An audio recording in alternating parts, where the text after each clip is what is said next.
Well, hello, everyone, and welcome to this segment of Barbara's Banter.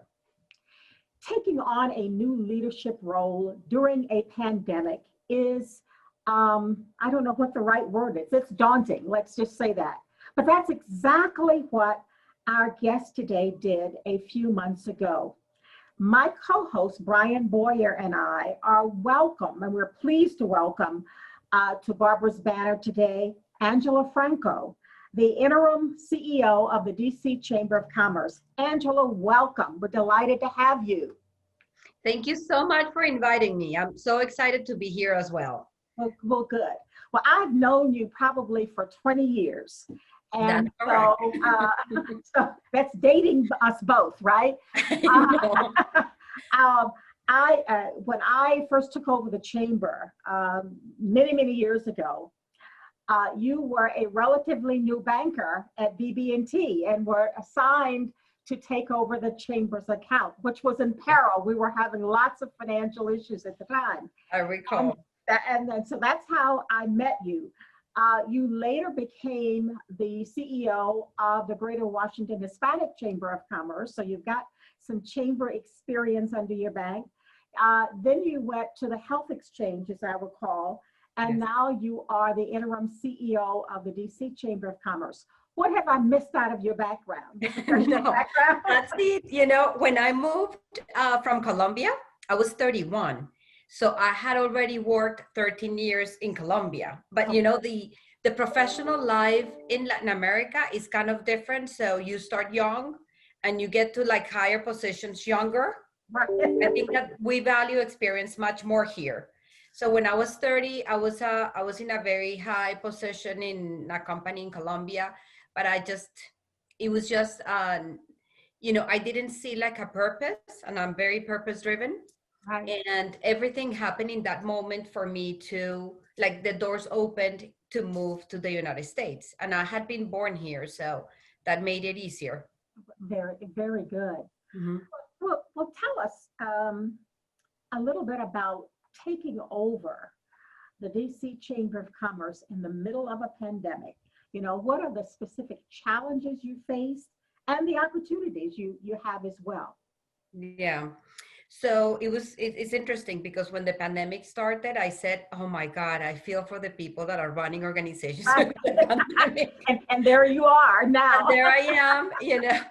But when I got the call, I just felt these the service calling that I've always had. You know, it's just the the gratification that being at service gives me. Mhm. And I know that, I mean, I knew that businesses were going through difficult times. And I said, well, I'll just put what the gifts that God gave me to service, I mean, put them at service of others. And some of the challenges that I saw, I think that the biggest challenge that I see is the uncertainty. So you really don't know, you know, the people that work in business, we always have a budget, we always have projection, we always have a business plan, we always have all these things that we assume they're going to happen, or you know, it can deviate a little, but nothing like it is happening now that you really don't know. You know, some people talk about industries that are coming up, some people talk about, you know, reinventing their business, but I think we're in a moment that we're really going day by day and really reinventing everything day by day and reinventing ourselves day by day. Like every day you wake up and you're like, okay, what do I do today to keep my sanity? You Right. know, what do I do today to make it better? You know, how can I at least project something? I think that's the biggest challenge of all.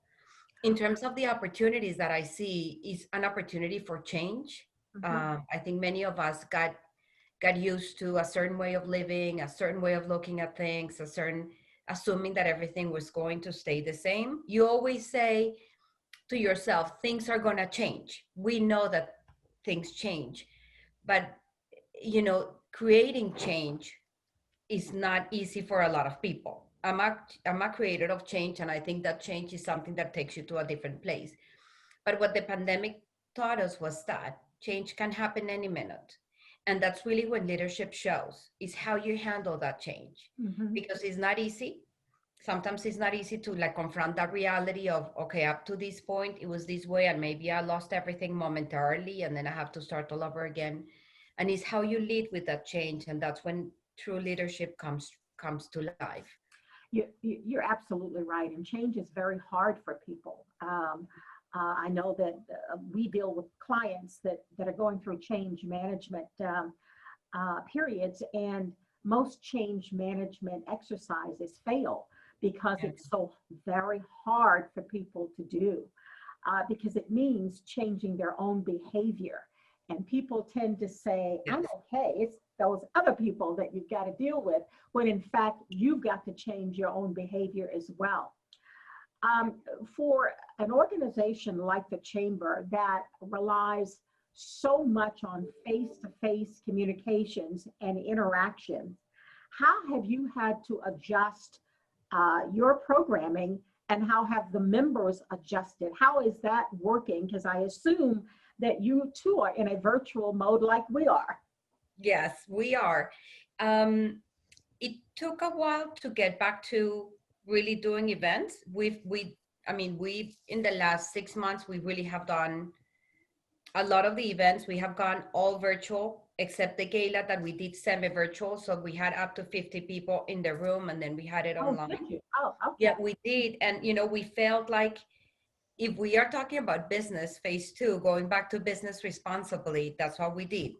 6 feet apart. It was a huge room, everybody with the masks on, and it was a risk, but I think it worked out. It worked out well. Mhm. And then with members, we're doing a small meetings with members in smaller groups, 10 people, that we can really have a conversation and really get to connect with each other. Mhm. And that's another area that I think a lot, Barbara, is like, it's like, how do you do networking in the virtual world? And I think that a big part of what a chamber does is the networking piece. And I think a lot is, how do we make this happen, so that we can continue to network and we can continue to connect people in an assertive way. Right, We right. have been doing it, but it's something that we have to reinvent ourselves. And I think that it's not necessary to go to an event every night. Haven't we learned that? Because that's what we did before. Absolutely. I mean, I remember being out 4, 5, 6 nights a week, and it's Exactly. exhausting. So Exactly. yeah, And yeah. it gets to a point that is really not that necessary, or at least that's what I've seen now. And that helps families, because I look at the positives as well, right? Because we're at home, we're with our kids, Hmm. even though they're in the school, but you're here, you're present. Right, right, um, and gives a lot of perspective to what's important right. Interesting, for interesting. your life, right? Yeah, yeah. That is the way. That's the positives that I've seen in all these, like the possibility of being with my son. I don't have to commute. The events at night, you can do a virtual, but if you do a virtual, it's 30 minutes, or an hour maximum, not 3 or 4 hours. Right, right. So that's So this may be a wave of the future, even beyond the pandemic, that we look at things in a very different way, and perhaps more efficient way of connecting and doing business. that is, but this is the new way of doing business. Sure. And it's interesting that it happened here. But that's something that we all have had to be a little more flexible about, accepting these kind of situations that may happen. Hmm. You're here, and what you're gonna tell your son, don't even dare to come into the room. I mean, Right. it's like you can. It's part of what it is now, and I think we all have been much more flexible and understanding of these kind of circumstances. Sure. Interesting. But actually, Barbara, I want to say, I think you're actually being modest. I think you were actually more out 5 to 7 days a week. Oh, Barbara was out every day, every Pretty morning, much every day. weekend. Sunday nights, I think, as well. Yeah, Um, it got tiring. I'm fortunate that I was married to somebody that loved to go out and do it. So he went with me everywhere, and I would work one side of the ballroom, and he would work the other side of the ballroom. Yeah, I good team remember effort. listening, I do remember that. Right. Angela, as far as the the value proposition, and you talk about, Barbara asked the question about programming, and people join chambers of commerce, and we're talking Angela Franco, interim CEO of the DC Chamber, but this can be applied to probably any large city chamber and even smaller chambers as well. But as far as value proposition goes, there's, the small business community right now is obviously a good portion of it is struggling because of the pandemic. And you go to any city or town or village or wherever, and there are small businesses that are closing. And if they're not closing, they're maybe struggling, restaurants, obviously, hospitality, and many others, coffee shops, right? Just, not as many people out there. So as far as value proposition and partnerships that you have, what are you doing with what we've always said is the backbone of the community, the small business community? What's being done in DC that is maybe working? Going back to what Barbara's saying about opportunities, how are you working with the small business community to pivot and make sure that maybe they can survive this and even maybe come out stronger on the other end? Right. So what we decided to do was work very closely with the government. I think this is a time where we all have to work together. We're working very closely with the government and with the business community. And most of our focus next year is going to be in the small business grassroots. We have done some training, for example, on the PPP loans. And we're going to put a lot of effort in the three main areas that came out of the State of the District report. That is support on the financial world, that is basically getting them ready to, in case there's another amount of money that is going to be lent, that they're ready. The second one is all the social media and marketing, because that's something that, a lot of small businesses don't have. Most of them, maybe they don't have even a Facebook page, and that's something that would help them greatly. And the third one is technology. 75% of sales are being done online. And so with the small business committee at the chamber, we're working on building some boot camps for next year where we can support businesses in these three main areas during the year. Have one day for marketing and social media, another one for technology, and support them that way. And in addition, we are promoting their businesses through our own,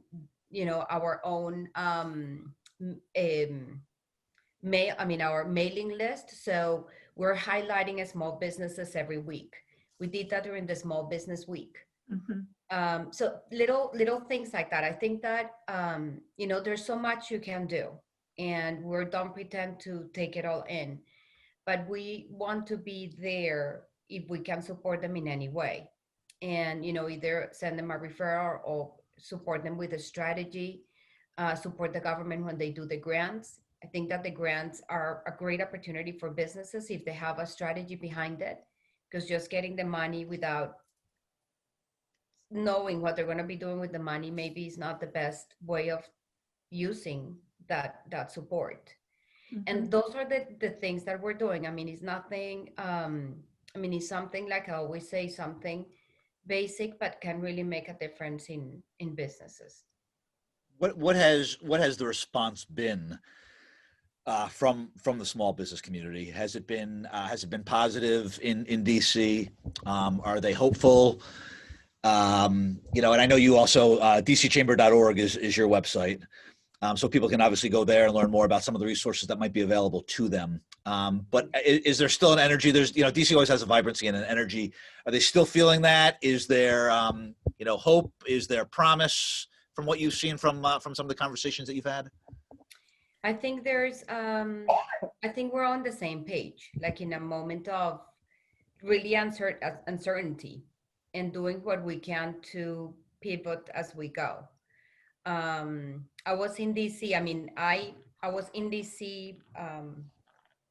I was twice last week walking in downtown DC, and it doesn't look like nothing like what we saw. So it's a little, it's a little difficult to walk those streets and see that, and especially that was a big financial corridor, and a lot of the banks are giving back the offices, because a lot of the banks that I've talked to, they have realized that teleworking is the way to go, and they're giving back a lot of their office space. Well, Jim, So, have a big impact on the commercial real estate community as well, Yeah. because that's a challenge for them, and we will have a glutton of space around both retail and office space.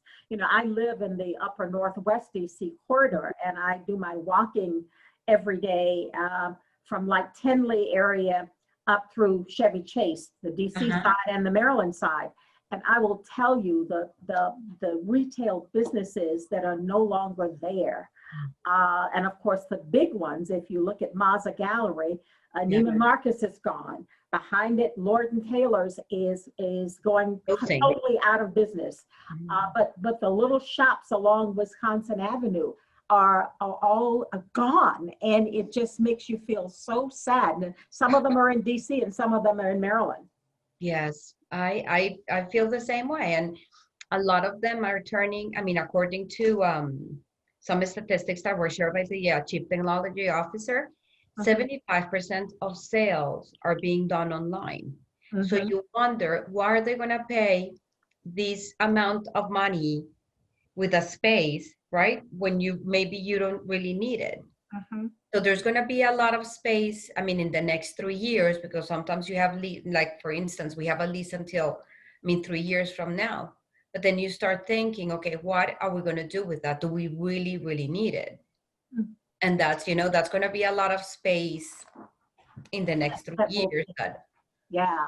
That's actually, so that's kind of a question I have for both of you. So for, I think Barbara mentioned it, but Barbara obviously was head of the chamber in DC for about 13 years.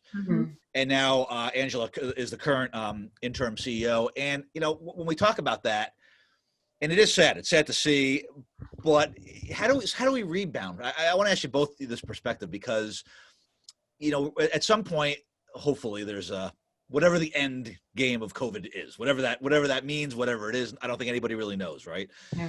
But there will hopefully it will subside, and hopefully we'll get to a point of, again, we don't know what normalcy looks like. But how do we rebound? How do we recover from an economic standpoint for these small businesses, especially for the small business community? I would ask you both that question.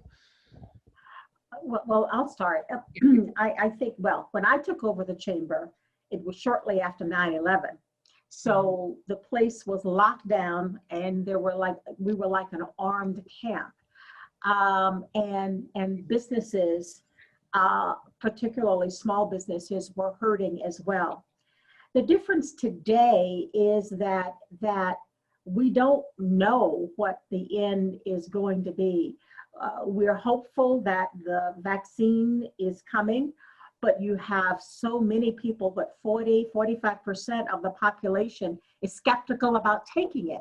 So if they don't take it, we can't inoculate ourselves against this disease. With 9/11, there was a point in time and there was a threat to the US, but over time you felt that the president and the government had things in control, and you started to see things slowly improve. I'm hopeful that the new administration will do that, but we really need an additional stimulus. And for Congress to have not done this sooner while people are suffering so badly is just unconscionable to me. And now that I'm hearing that they are a little closer, to a deal, maybe not as big a deal as the speaker wanted, but nevertheless, something needs to be done, or we are just going to just be in horrible, horrible shape. And I don't know what the end, as you said, I don't know what the end is. And Angela, maybe you can talk about that a little bit from what you're seeing and what you see for the DC economy over the next year. Kind of as Ryan asked, what do you see as the way out of this?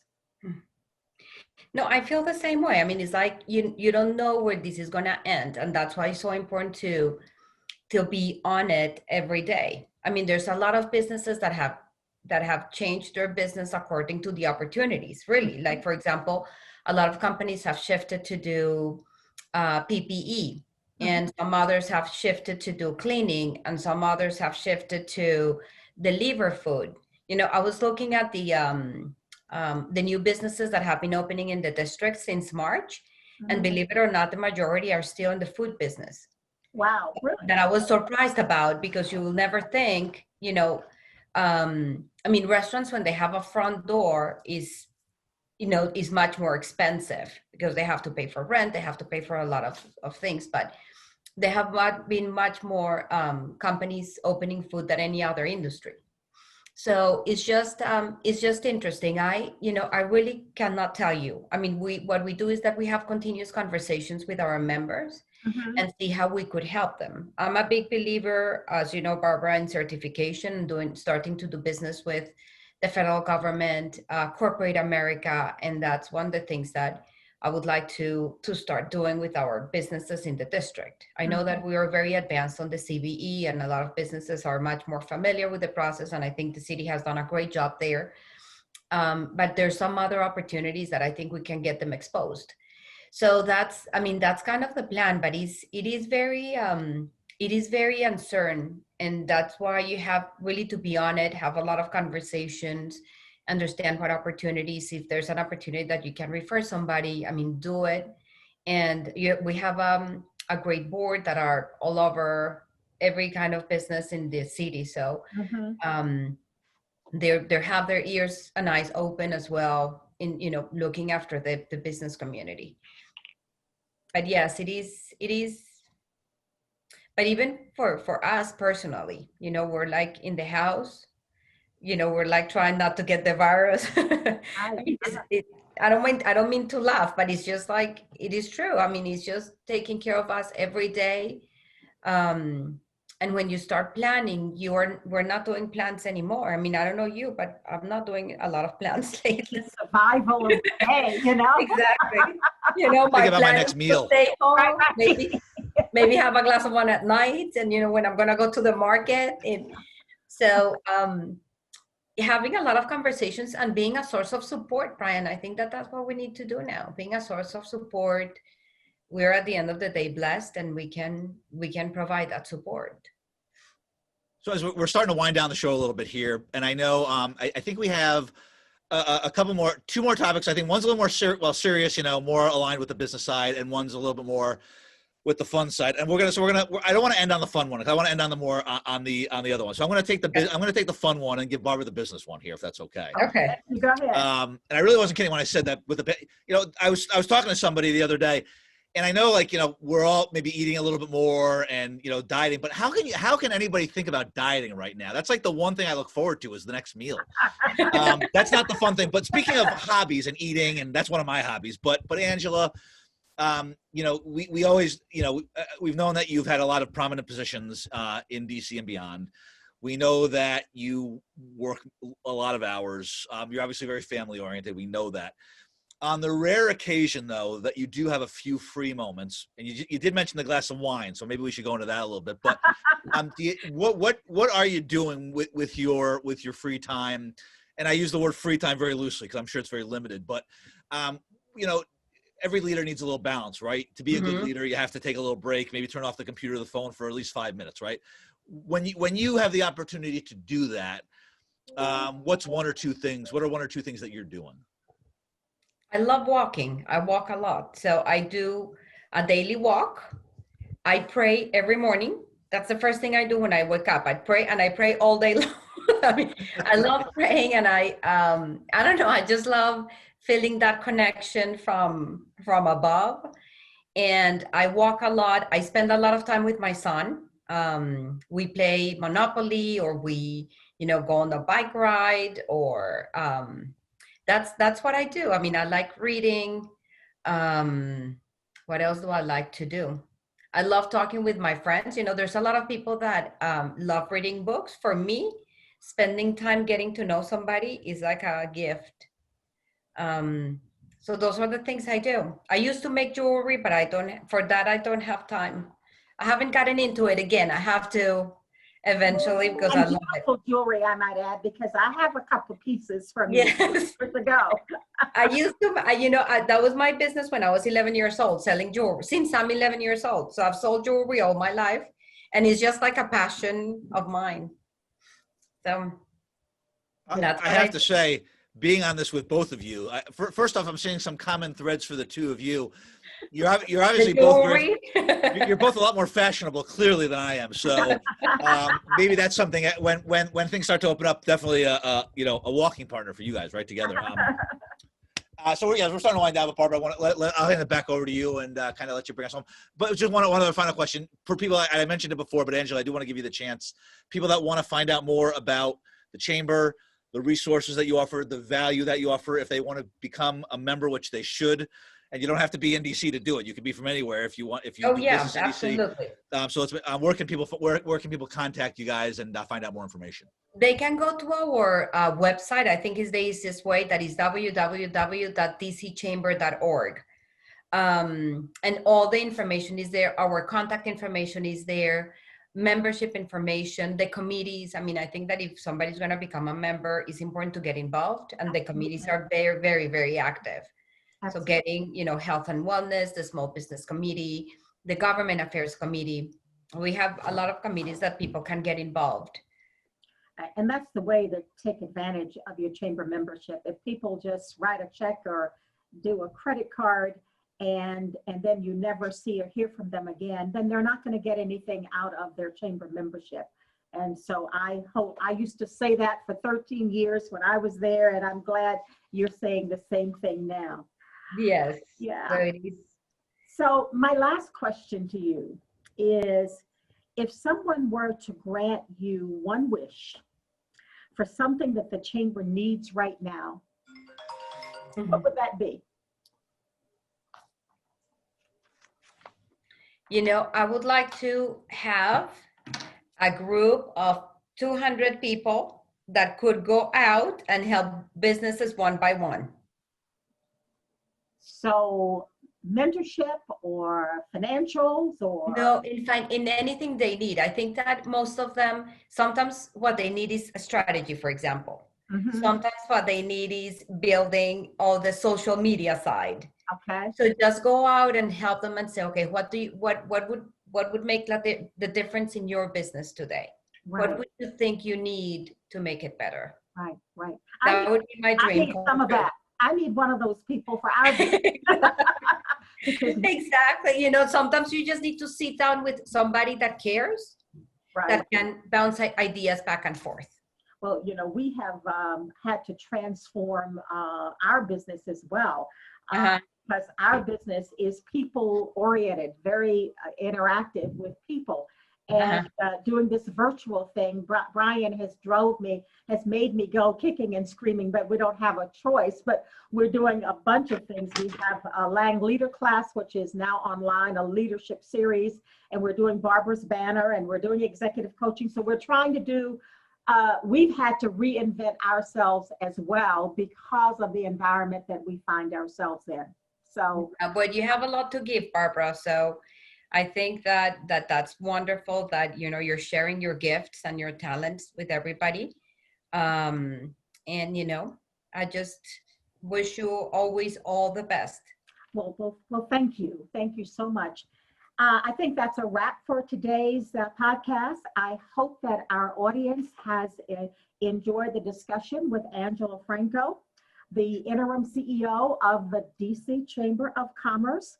Angela, Brian, and I thank you profusely so much for being with us today. And we'd like to have you back in 2021. There is so much to talk about, and we'd like to see where you and the chamber are at that time and continue the conversation. Absolutely. Great. Happy holidays, everybody. You continue to be safe and